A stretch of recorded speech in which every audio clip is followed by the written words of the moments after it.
بسم الله الرحمن الرحيم. الحمد لله رب العالمين، حمدا كثيرا طيبا مباركا فيه مباركا عليه كما يحب ربنا ويرضى جل جلاله وعم نواله، والصلاة والسلام على السيد الحبيب المصطفى وعلى آله وصحبه نجوم الهدى قادة التقى، أما بعد. اللهم انفعنا بما علمتنا وعلمنا ما ينفعنا. أعوذ بالله من الشيطان الرجيم. بسم الله الرحمن الرحيم. أليس الله بكاف عبده ويخوفونك بالذين من دونه ومن يضلل الله فما له من هاد ومن يهد الله فما له من مضل أليس الله بعزيز ذي انتقام. یہ سورہ زمر کی آیت نمبر 36 سے آج ہم شروع کر رہے ہیں، 36 سے، چونکہ درمیان میں کئی چیزیں آ گئیں، اس کی وجہ سے ہمارا وقفہ لمبا ہو گیا. حج کے ایام بھی آ گئے، حج کی مصروفیات کی وجہ سے بھی سلسلہ رک گیا. اس کے بعد پھر محرم کے بارے میں، ایک منگل محرم کے بارے میں، اس کے بعد گزشتہ منگل کو حضرت عمر رضی اللہ تعالیٰ عنہ کی سیرت پر بات کی تھی، تو کافی عرصے سے ہمارا یہ تفسیر کا سلسلہ رک گیا تھا. اس لیے تھوڑا سا پیچھے جو مضمون چل رہا تھا اس کو بتا کر آگے چلتا ہوں. گزشتہ آیات میں، یہ سورہ زمر کی آیات چل رہی ہیں، گزشتہ آیات میں جو اخیری بات تھی اس کا خلاصہ یہ ہے کہ اللہ تعالیٰ نے حق بات کا تذکرہ فرمایا، باطل کا تذکرہ فرمایا، صحیح اور غلط، توحید اور شرک، ان باتوں کا تذکرہ فرمایا، مثال سے سمجھایا. پھر فمن اظلم ممن کذب علی اللہ، جو 24واں جو یہ پارہ شروع ہوتا ہے، فمن اظلم ممن کذب علی اللہ وکذب بالصدق اذ جاءہ الیس فی جہنم مثوی للکافرین. جو باطل پر ہے، اللہ کو جھٹلاتا ہے، اللہ کے پیغمبر کی لائی ہوئی تعلیمات کو جھٹلاتا ہے، اس کا ٹھکانہ دوزخ ہے، اس کا انجام دوزخ ہے. والذی جاء بالصدق وصدق بہ، جس نے جو سچی بات لے کر آنے والے پیغمبر ہیں، سچ بات، ان کی بات کو قبول کرنے والے اور ان کی باتوں کو، یا چاہے پیغمبر یا پیغمبر کے ورثاء ہر زمانے میں جو ان کی تعلیمات کو آگے پہنچانے والے، دعوت دینے والے، نیکی کی طرف بلانے والے، جاء بالصدق، اور اس کو ماننے والے، وصدق بہ، یہ لوگ ہیں اولئک هم المتقون. ان کا انجام اور نتیجہ لہم ما یشاءون عند ربہم، اللہ کے پاس جو چاہیں گے وہ اللہ تعالیٰ کی طرف سے ان کو ملے گا. ذالک جزاء المحسنین. یہ گزشتہ آیات میں جو تذکرہ چل رہا تھا. اب اللہ تعالیٰ فرماتے ہیں الیس اللہ بکاف عبدہ. سوال ہے کہ اللہ تعالیٰ اپنے بندے کے لیے کافی نہیں ہے؟ ایک اس کے خاص معنی ہے، اس کے عام معنی ہے. خاص معنی تو جیسے بعض مفسرین نے لکھا ہے کہ یہاں عبدہ سے مراد رسول اللہ صلی اللہ علیہ وسلم ہے، چونکہ حضور صلی اللہ علیہ وسلم بتوں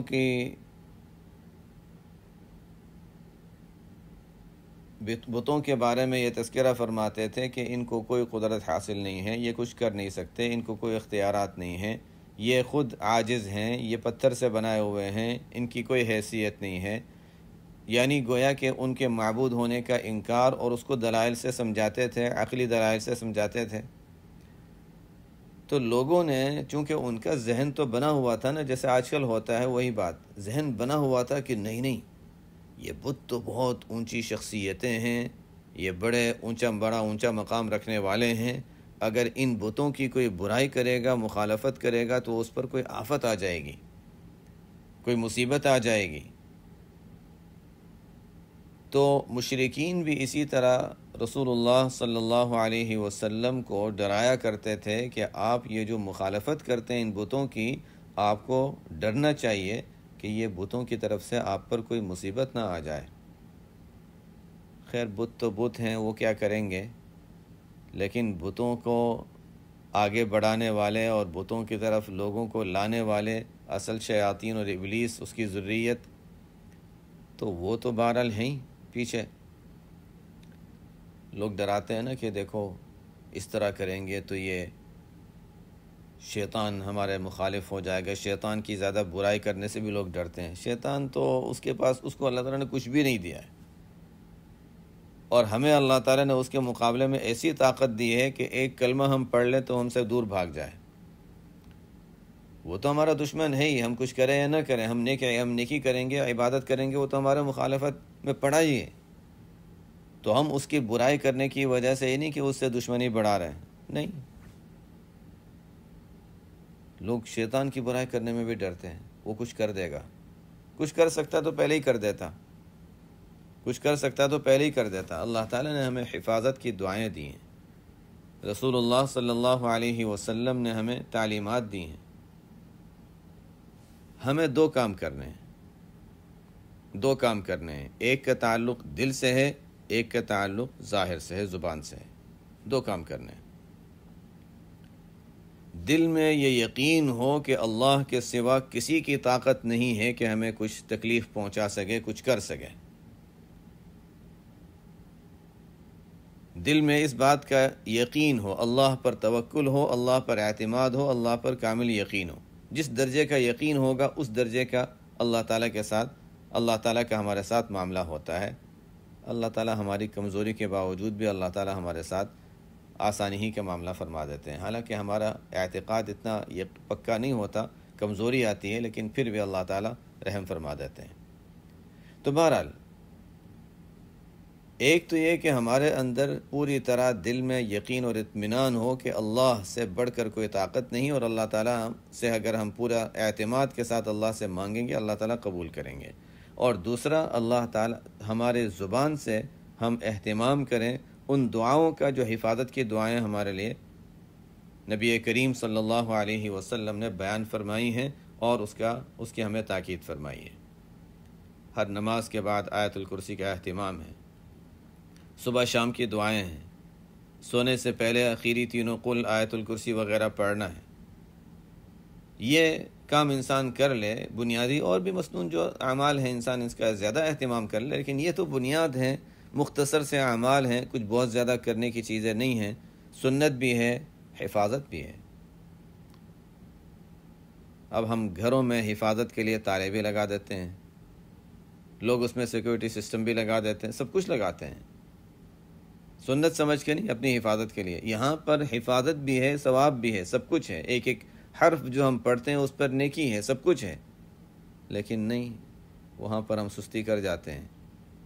دو کام ہمیں کرنے ہیں، دل سے یقین ہو، زبان سے ہم ان چیزوں کا اہتمام کریں، دعاؤں وغیرہ کا، حفاظت کے دعاؤں کا۔ بس پھر ہمارے لیے آیت ہے الیس اللہ بکاف عبدہ، اللہ تعالیٰ بندے کو کافی نہیں ہے؟ بندہ اللہ پر اعتماد رکھے، اس سے مانگے اور اللہ تعالیٰ حفاظت نہ کرے، کہ اللہ تعالیٰ حفاظت کی طاقت کافی نہیں ہے کہ وہ حفاظت کر سکے؟ یقیناً ہے۔ بس ہمیں اللہ کے ساتھ وہ حسن ظن ہونا ضروری ہے۔ انا عند ظن عبدی بی، آپ صلی اللہ علیہ وسلم نے ارشاد فرمایا کہ اللہ تعالیٰ فرماتے ہیں بندے کے ساتھ میں ایسا گمان کرتا ہوں جس طرح وہ میرے ساتھ گمان میں اللہ بندے کے ساتھ ایسا معاملہ کرتا ہوں جس طرح وہ میرے ساتھ گمان رکھتا ہے۔ میرا معاملہ بندے کے ساتھ اس طرح ہوتا ہے جس طرح وہ میرے بارے میں گمان رکھتا ہے۔ اگر ہمارا گمان یہ ہے کہ اللہ تعالیٰ ہماری کیا مدد کریں گے تو بس ٹھیک ہے، پھر نہیں ہوگی۔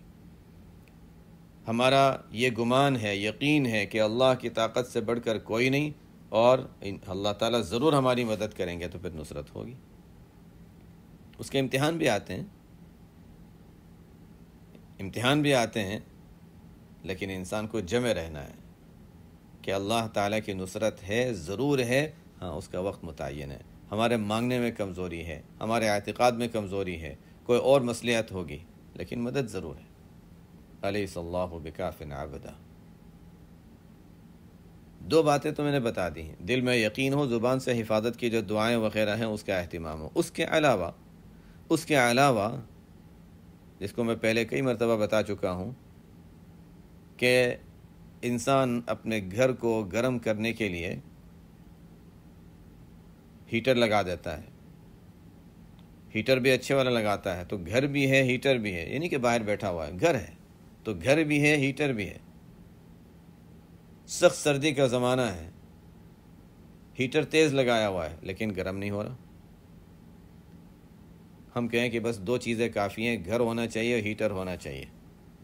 باہر رکھے ہو گئے کھلے میدان میں تو کچھ نہیں ہوگا، گھر ہونا چاہیے اور ہیٹر ہونا چاہیے۔ یہ ہیٹر بہت اچھا ہے، گرم کر دے گا۔ کوئی شخص جا کر استعمال کرتا ہے، گھنٹوں چلا کر رکھتا ہے، گھر گرم ہی نہیں ہوتا ہے، تو ظاہر ہے جا کر دیکھیں گے پتہ چلے گا کہ اچھا کھڑکیاں اور دروازے سب کھلے ہوئے ہیں۔ اسی طرح ہمارا حال ہوتا ہے، حفاظت کی دعائیں بھی پڑھ لیں، یقین بھی کر لیا، لیکن دوسرے اتنے اسباب ہوتے ہیں ہمارے ساتھ لگے ہوئے۔ حدیث میں آتا ہے کہ ایک شخص طویل سفر میں جاتا ہے، سمجھانے کے لیے بتا رہا ہوں کہ یعنی کیا رکاوٹیں آ سکتی ہیں، کہ ہمارے حفاظت میں رکاوٹ کن چیزوں سے آ سکتی ہے۔ دو چیزیں تو کر لی، صرف دو چیزوں کے ساتھ اور چیزوں کا بھی تو خیال رکھنا ہے، یعنی اور چیزوں سے مراد اللہ تعالیٰ کے احکام اور شریعت کا، بس یہی ہے۔ انسان شریعت پر عمل کرتے ہوئے یہ دو کام کر لے، یہ مقصد ہے۔ شریعت تو ہے، شریعت پر عمل کرتے ہوئے یہ دو کام کر لے تو بس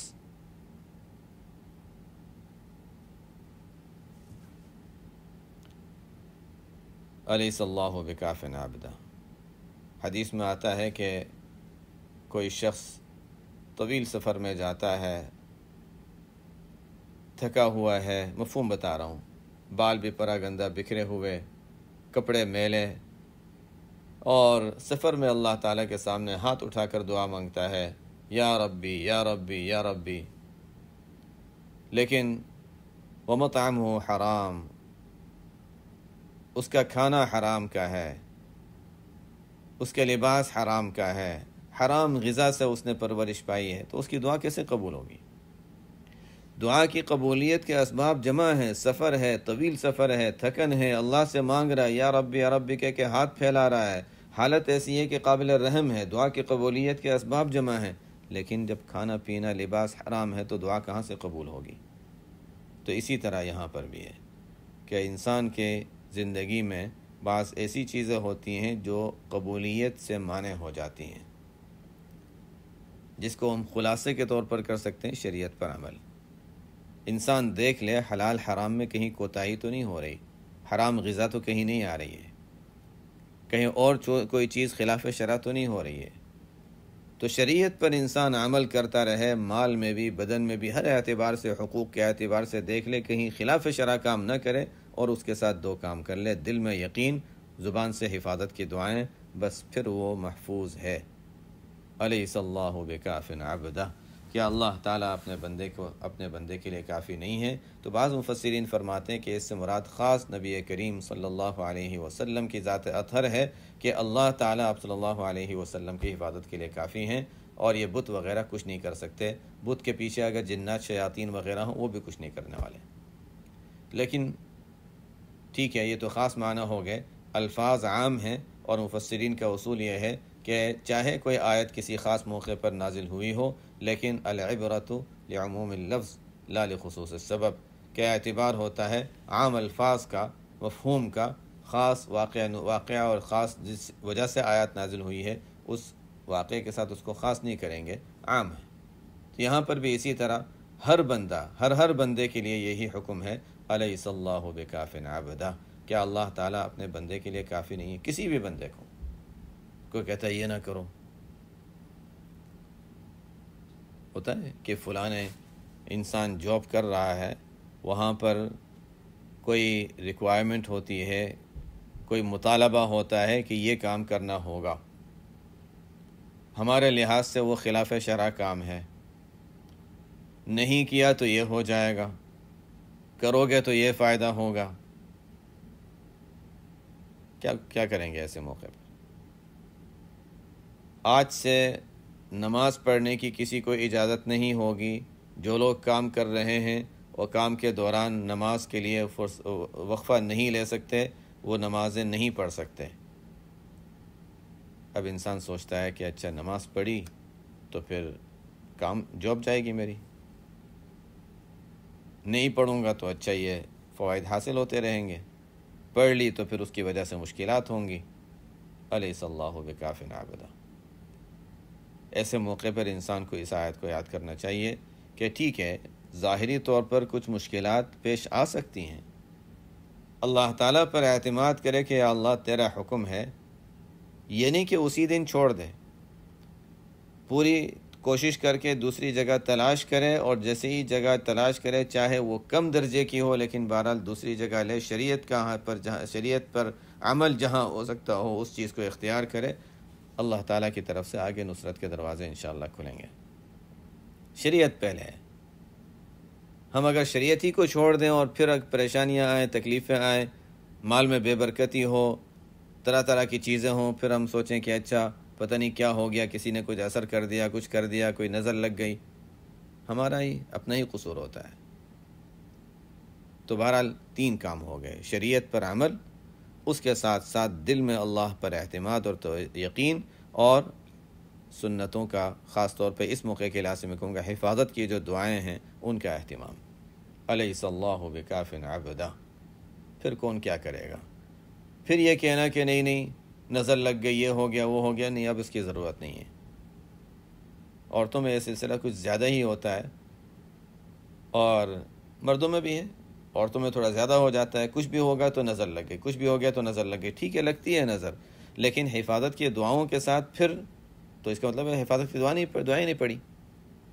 ہمارا اصل وہی ہے، یا یقین کمزور ہے یا ہم عمل میں کمزور ہیں۔ یہ دونوں چیزیں ساتھ ساتھ اگر ہوں گی تو انشاءاللہ پھر فکر کی بات نہیں ہے۔ ہاں اس کے باوجود بھی ہو سکتا ہے، اس کے باوجود بھی کبھی کبھی ہو سکتا ہے، لیکن ہر مرتبہ ہر چیز کو اسی پر ڈال دینا یہ بھی مناسب نہیں ہے۔ یہ میں اس لیے کہہ رہا ہوں کہ ہمارے خیر نبی کریم صلی اللہ علیہ وسلم پر بھی سحر ہوا، لیکن سحر کا اثر جو کرنا چاہتے تھے اس درجے کا نہیں، بہت ہلکا سا ہوا تھا لیکن ہوا تھا۔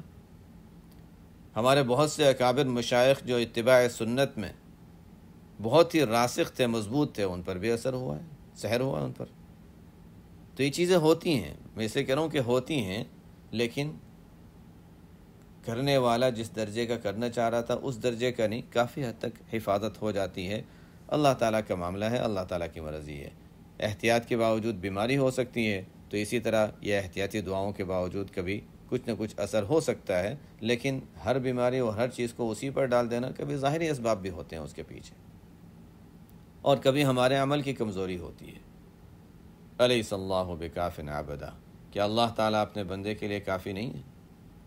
وَيُخَوِّفُونَكَ بِالَّذِينَ مِن دُونِهِ، یہ لوگ آپ کو ڈراتے ہیں اللہ کے علاوہ سے، کس سے؟ بتوں سے، شیاطین سے، جنات سے، یا کوئی فیکٹری ہے اس کے مینیجر سے، یا کسی گورنر سے، کوئی بہت بڑا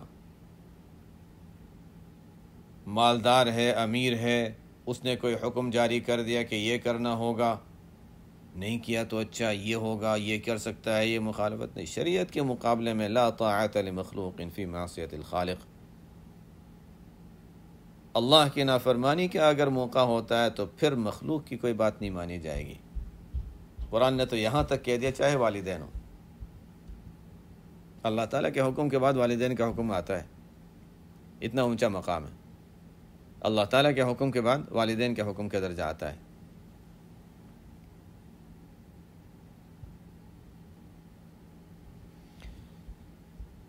تو یہاں تک کہہ دیا کہ اچھا والدین بھی اگر خلاف شرع امور کا حکم دے تو ان کی بات نہیں مانی جائے گی، باقی لیکن یہ نہیں کہ بات نہ ماننے کا مطلب یہ کہ ان کی پھر بیعت بھی کی جائے، نہیں، ان کے ادب، ان کی خدمت، سب چیزیں باقی رہیں، بس خلاف شرع کام میں ان کی بات نہیں ماننی۔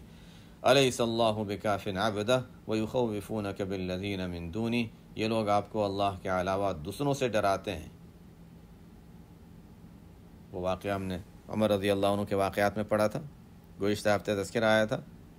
ایک رسم تھی مصر میں کہ نہر نیل کا پانی جاری نہیں ہوگا اگر مئی کی 25 تاریخ کو کوئی کنواری لڑکی کو اچھا لباس پہنا کے تیار کر کے نہر میں نہ ڈالا گیا۔ جنات تھے، شیاطین تھے اس کے پیچھے، پانی روکوا دیتے تھے، لڑکی ڈالی، پانی جاری کر دیا۔ بیچاری اس بچی کا کیا حال ہوتا ہوگا، کہاں جاتی ہوگی۔ جب مصر فتح ہوا اور عمرو بن العاص رضی اللہ تعالیٰ عنہ کے پاس لوگ آئے، انہوں نے کہا نہیں نہیں، یہ تو شریعت کے خلاف نہیں ہو سکتا۔ وہاں کے لوگ تو سب مسلمان نہیں ہوئے تھے، ظاہر ہے فتح ہوا تھا، جو غیر مسلم تھے انہوں نے مطالبہ کیا، اور جن کے ذہنوں میں یہ بات بیٹھی ہوئی تھی جو مسلمان بھی ہوں گے تو ان کے بھی ذہن میں تھا کہ نہیں نہیں، اس میں کوئی یہ تو کرنا ہی پڑے گا، پانی کی ضرورت ہے۔ 1 مہینہ 2 مہینہ، مئی کے مہینہ کے چند ایام تھے وہ گزر گئے، پھر جون جولائی، لوگوں نے سوچا پانی تو جاری ہو نہیں رہا، اگست کا مہینہ شروع ہو گیا، اب تو ہمیں مصر چھوڑ کے جانا پڑے گا۔ وَيُخَوِّفُونَكَ بِالَّذِينَ مِن دُونِهِ، ذہن میں بات بیٹھی ہوئی تھی، اور ایسا بھی ہوا، پانی بھی بند ہوا۔ آزمائش آتی ہے تھوڑی سی، پانی بند ہوا، لوگوں نے سوچا اب مصر چھوڑ کے جانا پڑے گا، اس لیے کہ یہاں کے جو حاکم ہے اس نے منع کر دیا کہ ہم لڑکی کو تو اس میں ڈال نہیں سکتے، اور پانی اس کے بغیر آتا نہیں، اتنے سالوں سے ہمارا تجربہ ہے۔ اب کیا ہوا؟ عمرو بن العاص رضی اللہ عنہ خط لکھتے ہیں عمر بن الخطاب رضی اللہ تعالیٰ عنہ کو کہ کیا کیا جائے اس صورت میں۔ عمر رضی اللہ تعالیٰ عنہ خط لکھتے ہیں نہر نیل کو، یہ بھی عجیب انوکھا خط ہے۔ خط لکھ رہے ہیں امیر المؤمنین عمر بن الخطاب رضی اللہ عنہ، کس کو؟ نہر نیل کو خط لکھ رہے ہیں۔ عمرو بن العاص رضی اللہ عنہ کو خط دیا، یہ نہر نیل میں ڈال دینا، گویا اس کے نام خط، کہ اگر تو اللہ کے حکم سے چلتی ہے تو ٹھیک ہے، پھر ہم اللہ تعالیٰ ہی سے مانگتے ہیں کہ اللہ تعالیٰ تجھے جاری کر دے، اور اگر تو اللہ کے حکم سے نہیں چلتی تو ہمیں تیرے کوئی ضرورت نہیں ہے۔ نہر نیل کے نام خط لکھا جا رہا ہے، اس میں ڈالا گیا، کس نے پڑھا، کہاں سے آیا، کون تھا پڑھنے والا؟ بہرحال رات میں خط ڈالا، صبح پانی جاری ہو گیا، ایسا جاری ہوا کہ آج تک جاری ہے۔ عجیب اللہ کا نظام ہے۔ بس وہی میں نے بتایا، دل میں یقین ہو، زبان پر اللہ تعالیٰ سے مانگنے کا، دل سے مانگ لے، زبان سے مانگے، لیکن بہرحال وہ تو حفاظت کے لحاظ سے میں کہہ رہا تھا کہ انسان حفاظت کی دعاؤں کا اہتمام کرے دل کے یقین کے ساتھ۔ ایک ہوتا ہے پڑھ لینا، ایک ہوتا ہے مانگ لینا، تو مانگے۔ الیس اللہ بکاف عبدہ ویخوفونک بالذین من دونہ، ایسے موقع پر انسان کا یقین بھی ذرا کمزور ہو جاتا ہے۔ شیخ الحدیث رحمۃ اللہ علیہ نے واقعہ بیان کی، چونکہ یہ بہت اہم بات ہے، ہم بہت سی باتیں صرف پڑھنے کے حد تک رکھتے ہیں، دل میں اترتی نہیں۔ شیخ رحمۃ اللہ علیہ نے واقعہ بیان فرمایا، خیر بڑوں کی باتیں بھی بڑی ہوتی ہیں، فرماتے ہیں کہ اپنے اس زمانے میں جب دہلی وغیرہ میں حالات بڑے مشکل تھے اور مسلمانوں کے لیے اس زمانے میں جان کا خطرہ ہوا کرتا تھا، فرماتے ہیں وہ ہمارے ایک ساتھی تھے، وہ اطمینان سے جاتے تھے، بازاروں میں جاتے، ادھر جاتے ادھر جاتے، جو کام ہوتا کر لیتے، آئے واپس آئے، حضرت شیخ نے پوچھا کہ کسی نے کچھ کیا؟ نہیں، یہ کیا وظیفہ پڑھا آپ نے؟ تو کہا کہ وظیفہ کیا، آپ نے ہی سکھایا تھا، آپ نے ہی بتائی تھی وہ دعا جو حدیث میں آتی ہے، اللہم انا نجعلک فی نحورہم ونعوذ بک من شرورہم، یہ دعا میں نے پڑھی تھی۔ ایسا یقین تھا، بس وہ یقین کی بات ہے نا، ایسا یقین تھا کہ بس یہ دعا ہے اور اس دعا کے بعد کوئی کچھ نہیں کر سکتا، یہ یقین اتنا مضبوط تھا کہ دعا پڑھی اور گئے، بس اطمینان سے گئے، تو اللہ تعالیٰ کے ساتھ کیونکہ یقین کا معاملہ تھا، حفاظت بھی اسی درجے کی ہوئی۔ یہ ہے یقین ہونا چاہیے۔ الیس اللہ بکاف عبدہ ویخوفونک بالذین من دونہ، واقعتاً ہم اس آیت پر غور کریں، یہ آیت ہماری زندگی بدلنے والی آیت ہے۔ الیس اللہ بکاف عبدہ، انسان بھاگ دوڑ کرتا ہے، یہ کرنا ہے وہ کرنا ہے، اس طرح کرنا، یہ کام ہے، یہ ضرورت ہے، لیکن نماز کا وقت آیا تو نماز میں تاخیر کر دے گا کہ اچھا نماز تو بعد میں پڑھ لیں گے، کام پہلے ضروری ہے۔ الیس اللہ بکاف عبدہ، کیا ہم نماز پڑھیں گے اللہ تعالیٰ ہمارا کام نہیں کرا دیں گے؟ ایک بڑی تجربے کی بات ہے، میں کہیں تفسیر کے ساتھ کہیں اور نہ چلا جاؤں، بڑی تجربے کی بات ہے کہ حدیث میں آتا ہے واللہ فی عون العبد ما کان العبد فی عون اخیہ، کوئی ضرورت کا کام انسان کا اٹک جائے، نہیں ہو رہا کام، تو اللہ تعالیٰ سے مانگنے کے بھی طریقے ہوتے ہیں، اللہ تعالیٰ سے مانگنے کے بھی طریقے ہوتے ہیں۔ ایک طریقہ کیا ہے کہ عصر سے پہلے 4 رکعت نفل پڑھ لیں، اس سے کیا ہوگا؟ سنت غیر مؤکدہ جسے کہا جاتا ہے، حدیث میں آتا ہے نبی کریم صلی اللہ علیہ وسلم کا ارشاد ہے رحم اللہ عبدا صلی قبل العصر اربعا او کما قال صلی اللہ علیہ وسلم. آپ صلی اللہ علیہ وسلم دعا دے رہے ہیں کہ اس بندے پر اللہ تعالیٰ رحم کا معاملہ فرمائے.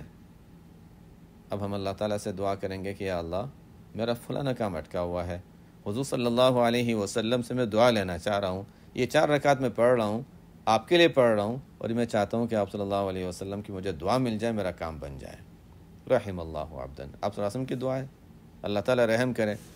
اب ہم دل میں ایک طلب ہے اور آپ صلی اللہ علیہ وسلم کی طرف سے رحمت کی دعا ہے، انشاءاللہ ضرور پوری ہوگی.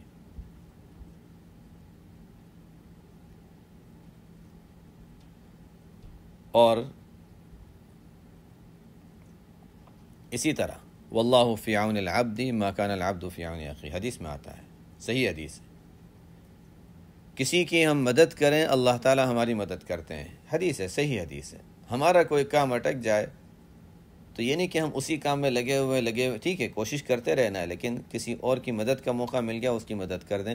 یا اللہ میں اس کی مدد کر رہا ہوں، میرے کام میں مدد فرما دیں. وعدہ ہے وہاں، تو اپنا کام ہم خود کر رہے ہیں، وعدہ نہیں ہے. دوسرے کا کام کر رہے ہیں، اللہ تعالی ہماری مدد کریں گے، وعدہ ہے. واللہ فی عون العبد ما کان العبد فی عون اخیہ. جیسے میں نے بتایا کہ ہم یہ انتظار نہ کریں کہ اسی سیکنڈ وہ کام فوراً ہو جائے. اللہ تعالیٰ کی طرف سے کچھ امتحان بھی آتے ہیں. بہرحال ان چیزوں کو اچھی طرح سمجھنے کی ضرورت ہے. یہ ہماری زندگی بدلنے والی آیت ہے. الیس اللہ بکاف عبدا، نمازوں میں کوتاہی، اس کے بعد پھر ہم یہ سوچیں کہ نہیں ہم نے فلانا کام کیا اور کامیابی نہیں ہوئی، تو کوتاہی ہماری طرف سے تھی. اللہ تعالیٰ کی مدد کے راستے ہم نے بند کیے تھے. الیس اللہ بکاف عبدا، کیا اللہ تعالیٰ بندے کے لیے کافی نہیں ہے؟ وَيُخَوِّفُونَكَ بِالَّذِينَ مِن دُونِهِ، یہ لوگ آپ کو ڈراتے ہیں اللہ کے علاوہ سے. وَمَن يُضْلِلِ اللَّهُ فَمَا لَهُ مِنْ هَادٍ، ان لوگوں کا حال عجیب ہے. یہ ڈراتے ہیں بتوں سے، یہ ڈراتے ہیں فلانے سے، وہ فلانا ہے، وہ دم کر دے گا، کچھ کر دے گا. کیا کر دے گا؟ وَمَن يُضْلِلِ اللَّهُ فَمَا لَهُ مِنْ هَادٍ، جسے اللہ گمراہ کرے اسے کوئی ہدایت نہیں دینے والا. اور وَمَن يَهْدِ اللَّهُ فَمَا لَهُ مِن مُضِلٍّ، اب ان آیتوں میں مفہوم تو بالکل واضح ہو گیا. اس کے باوجود بھی اگر کوئی غیر اللہ سے مانگتا ہے تو گمراہ ہے، اسے کون ہدایت دے سکتا ہے؟ وَمَن يَهْدِ اللَّهُ، جسے اللہ تعالی ہدایت دے، فَمَا لَهُ مِن مُضِلٍّ، اسے کوئی گمراہ نہیں کر سکتا. أَلَيْسَ اللَّهُ بِعَزِيزٍ ذِي انتقام، کہ اللہ تعالی غالب، زبردست انتقام لینے والا نہیں ہے. عزیز کے معنی جس کی قوت ایسی جو ہر چیز پر غالب ہو. زبردست اور غالب کا ترجمہ کیا جاتا ہے اس کا؟ انتقام، انتقام لینے والا. اللہ تعالیٰ کی طاقت سب سے بڑھ کر ہے، اللہ تعالیٰ کی قدرت سب سے بڑھ کر ہے، اس کے باوجود کوئی کہتا ہے کہ نہیں غیر اللہ یہ کر دیں گے، یہ کر دیں گے، یہ کر دیں گے، تو یہ گمراہی کی بات ہے، جس کو کہا گیا وَمَن يُضْلِلِ اللَّهُ فَمَا لَهُ مِنْ هَادٍ وَمَن يَهْدِ اللَّهُ فَمَا لَهُ مِن مُضِلٍّ أَلَيْسَ اللَّهُ بِعَزِيزٍ ذِي انتقام. وَلَئِن سَأَلْتَهُم مَّنْ خَلَقَ السَّمَاوَاتِ وَالْأَرْضَ لَيَقُولُنَّ اللَّهُ، اگر آپ ان سے سوال کریں، اگر آپ ان سے یہ پوچھیں، یہ سوال کیوں آ رہا ہے آگے؟ پیچھے والے آیتوں سے تعلق بٹھانا ضروری ہے، ربط معلوم ہونا ضروری ہے کہ ابھی بات یہ چل رہی ہے کہ اللہ کی قدرت سب سے بڑھ کر ہے، باقی جو غیر اللہ ہیں ان میں جو بت ہیں ان کے تو کوئی حیثیت ہی نہیں. جنات و شیاطین، ان میں بھی اللہ کی طاقت کے مقابلے میں ان کی کوئی قدرت نہیں ہے. تو یہ لوگ مشرکین جو ہیں، جو بتوں کو خدا قرار دیتے ہیں، معبود قرار دیتے ہیں، سفارشی قرار دیتے ہیں، تو ان سے اگر ہم یہ پوچھیں وَلَئِن سَأَلْتَهُم مَّنْ خَلَقَ السَّمَاوَاتِ وَالْأَرْضِ، اگر آپ ان سے پوچھیں کہ آسمانوں کو، زمینوں کو کس نے پیدا کیا ہے، تو ضرور وہ جواب میں کہیں گے اللہ نے. اس کا مطلب ہے کہ وہ بھی مانتے ہیں کہ قدرت اصل اللہ تعالیٰ ہی کی ہے، وہاں پر مانتے ہیں. یہاں پر جب عبادت کا وقت آتا ہے تو پھر وہ اللہ کو چھوڑ کر بتوں کی عبادت کرنے لگ جاتے ہیں. یہ عجیب معاملہ ہے ان کا. اگر آپ ان سے سوال کریں کہ آسمانوں کو، زمینوں کو کس نے پیدا کیا ہے، تو ضرور وہ کہیں گے کہ اللہ تعالیٰ نے پیدا کیا. تو پھر تمہاری عقل کو کیا ہو گیا ہے کہ غیر اللہ کی عبادت کرتے ہو؟ قُلْ أَفَرَأَيْتُم مَّا تَدْعُونَ مِن دُونِ اللَّهِ، آپ ان سے کہہ دیجئے کہ پھر دیکھو جن کی تم عبادت کرتے ہو اللہ کو چھوڑ کر، ان ارادنی اللہ بضر، اگر اللہ مجھے کوئی تکلیف پہنچانا چاہیں، حل ہن کاشفات ضر، کیا تمہارے یہ بت اس تکلیف کو دور کر سکتے ہیں؟ او ارادنی برحمت، یا اللہ تعالیٰ میرے ساتھ کوئی مہربانی کا معاملہ کرنا چاہیں، مجھے کچھ عطا کرنا چاہیں، میرے ساتھ رحمت کا معاملہ کرنا چاہیں، کوئی عنایت کرنا چاہیں، او ارادنی برحمت، اللہ تعالیٰ میرے ساتھ کوئی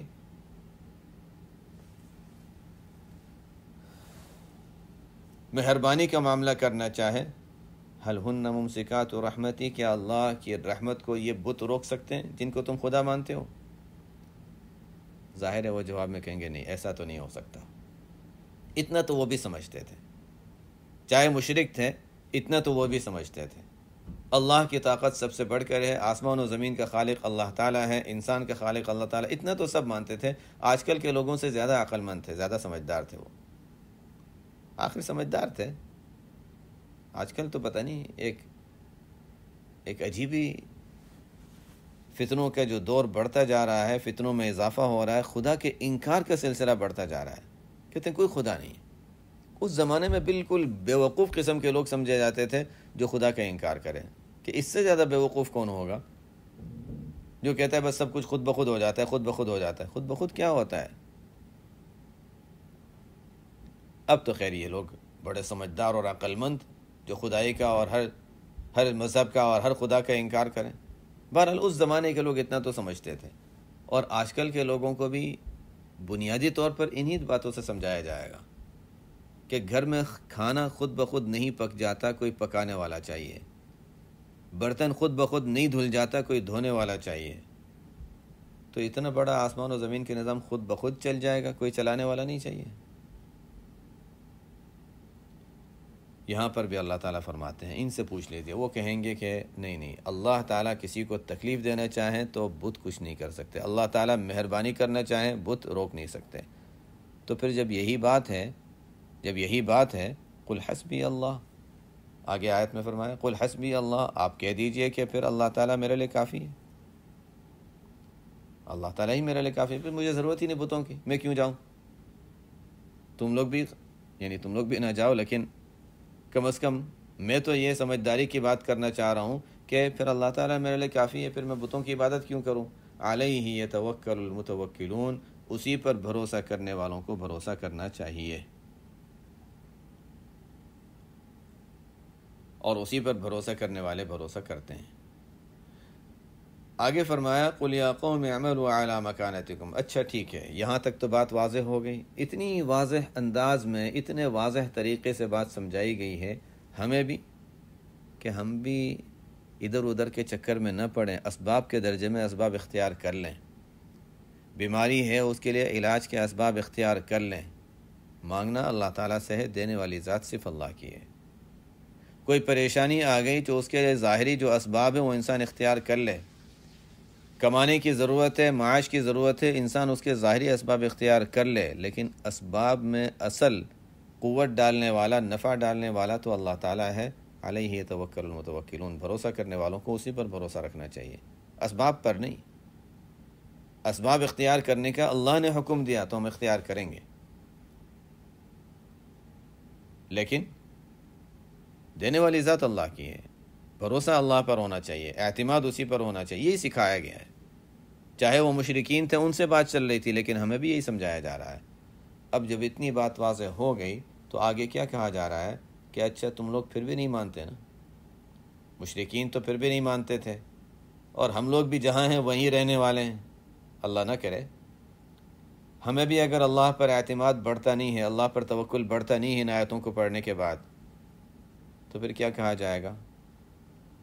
قل یا قوم اعملوا علی مکانتکم انی عامل، آپ کہہ دیجئے ان لوگوں سے کہ اے لوگوں، اے میری قوم، تم اپنے حالت پر رہتے ہوئے جو کام کر رہے ہو کرتے رہو، بتوں کی عبادت کرتے ہو ٹھیک ہے کرتے رہو، ان کے سامنے سر مارنے ہیں مارتے رہو، ان کے سامنے دعائیں مانگنی ہے دعائیں مانگتے رہو، ٹھیک ہے تم اپنا کام کرتے رہو۔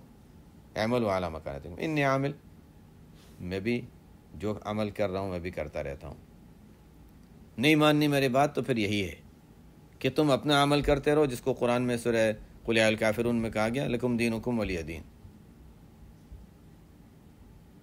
کہ تمہارے لیے تمہارا طریقہ، میرے لیے میرا طریقہ، تم اپنے طریقے پر نہیں ماننا تو ٹھیک ہے۔ قل یا قوم اعملوا علی مکانتکم، آپ ان سے کہہ دیجئے، پھر بھی اگر نہیں مانتے تو اچھا آپ ان سے کہہ دیجئے کہ تم اپنے حالت پر رہتے ہوئے عمل کرتے رہو، بت پرستی کرتے رہو، میں اپنی توحید والے اعمال پر عمل کرتا رہتا ہوں۔ فسوف تعلمون، عن قریب تمہیں اس کا نتیجہ اور انجام معلوم ہو جائے گا کہ اس کا نتیجہ کیا نکلتا ہے، انجام کیا ہوتا ہے۔ فسوف تعلمون، عن قریب تمہیں معلوم ہو جائے گا، من یأتیہ عذاب یخزیہ ویحل علیہ عذاب مقیم، کون ہے جس تک عذاب آتا ہے اور وہ عذاب اس کو رسوا کر دیتا ہے، اور کون ہے جس پر دائمی عذاب اترتا ہے۔ ایک ہوتی ہے دنیا کی سزا، ایک ہوتی ہے آخرت کا، مرنے کے بعد کا عذاب۔ تو دنیا میں سزا، یأتیہ عذاب یخزی، بدر میں ان پر سزا آئی تھی اور دنیا میں رسوا ہوئے، جو مر گئے تو یحل علیہ عذاب مقیم، دائمی عذاب کا سلسلہ وہاں سے شروع ہو گیا۔ فسوف تعلمون، عن قریب تم جان لوگے کون ہے جس تک عذاب ایسا آتا ہے جو اسے رسوا کر دیتا ہے، اور کون ہے جس پر دائمی عذاب اترتا ہے۔ انا انزلنا علیک الکتاب للناس بالحق فمن اهتدى فلنفسه ومن ضل فانما يضل علیہا وما انت علیہم بوکیل۔ آگے فرمایا، چونکہ آپ صلی اللہ علیہ وسلم، جو لوگ توحید کی دعوت قبول نہیں کرتے تھے ان کی وجہ سے بہت پریشان ہوتے تھے، غمگین ہوتے تھے، تو حضور صلی اللہ علیہ وسلم کو قرآن کریم میں بار بار تسلی دی گئی ہے کہ آپ بہت زیادہ فکر نہ کریں، آپ بہت زیادہ ان کی وجہ سے پریشان نہ ہوں۔ سورہ طٰہٰ کے شروع میں ہے ما انزلنا علیک القرآن لتشقی، ہم نے قرآن اس لیے نہیں اتارا کہ آپ مشقت میں پڑ جائیں۔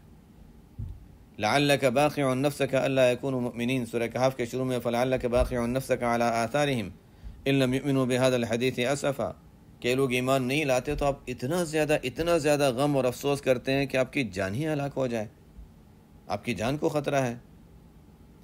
تو یہاں پر بھی اللہ تعالیٰ اسی طرح کے دوسرے انداز میں تسلی دے رہے ہیں کہ آپ ان تک بات پہنچا رہے ہیں، دلائل سے بات سمجھا دی، عقلی دلائل بھی آ گئے، نقلی دلائل آ گئے، سمجھانے کے انداز سے آپ نے سمجھا دیا، پھر بھی یہ لوگ نہیں مانتے تو دائمی عذاب کے مستحق ہوں گے۔ یہ لوگ دنیا میں بھی رسوا ہوں گے، آخرت میں دائمی عذاب کے مستحق ہوں گے۔ لیکن آپ فکر زیادہ نہ کریں، اس لیے کہ انا انزلنا علیک الکتاب للناس بالحق، ہم نے یہ قرآن آپ پر اتارا ہے لوگوں کے لیے جس میں حق ہی حق ہے۔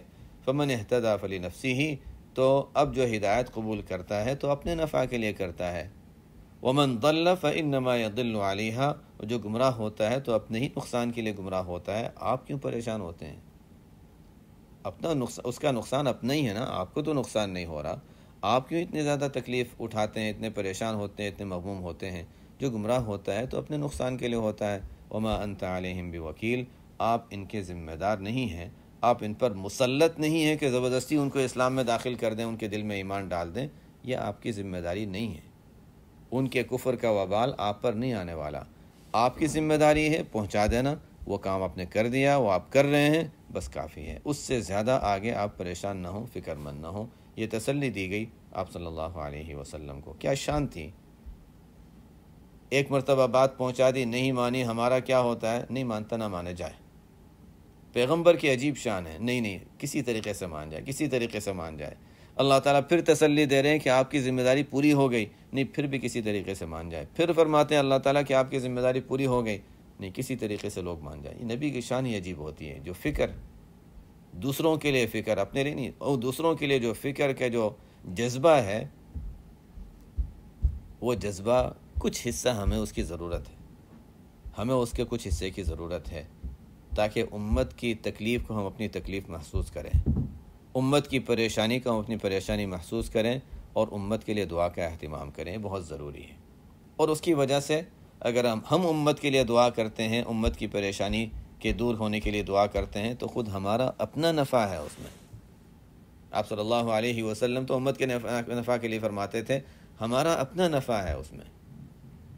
کئی مرتبہ تذکرہ ہو چکا ہے پہلے بھی، اور بہت سے لوگوں کا معمول ہے، اللہ تعالیٰ مجھے بھی اور سب کو اس پر پابندی عطا فرما دیں کہ روزانہ 25 یا 27 مرتبہ تمام مؤمنین مؤمنات کی مغفرت کے لیے دعا کر لی جائے.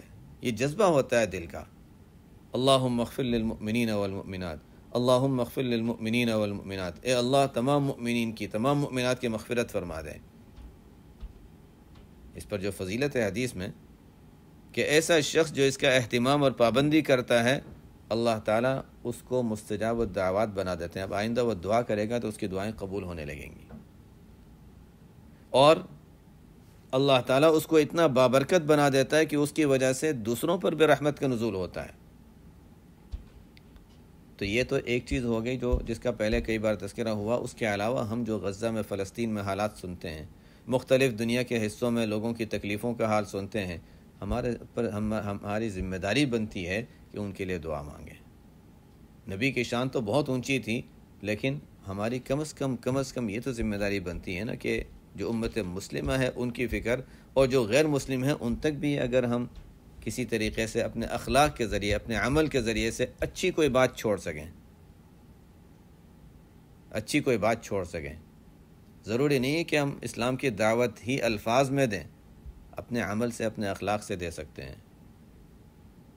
اس کا بھی میں تذکرہ کئی بار کیا ہے، صرف ایک مثال دے کر بات اس کو واضح کر دیتا ہوں کہ کبھی ہمارا کسی کے ساتھ معاملہ ہو جاتا ہے، ہم اس سے پیسے کم کرانے کے چکر میں کہ اور کم کر دے، اور اخیر میں جا کر وہ تنگ آ کر، اچھا ٹھیک ہے یہ لوگ تو بڑے ضدی ہوتے ہیں، اچھا چلو ٹھیک ہے اتنے میں لے جاؤ. ہم خوش ہو جاتے ہیں کہ دیکھو ہم نے کسی طریقے سے اس کو منوا لیا، لیکن ہم اس کے منوا لیا، تھوڑے پیسے بچا لیے، لیکن اخیر میں ہم کیا اس کو سکھا کر ہم واپس لوٹے ہیں کہ مسلمان بڑے بخیل ہوتے ہیں، اور اخیر میں جا کر پیسے کم کرا کر کسی طریقے سے زبردستی کم قیمت میں لے جاتے ہیں. اگر اور کوئی غیر مسلم ہوتا تو وہ مجھے زیادہ پیسے دے کر جاتا.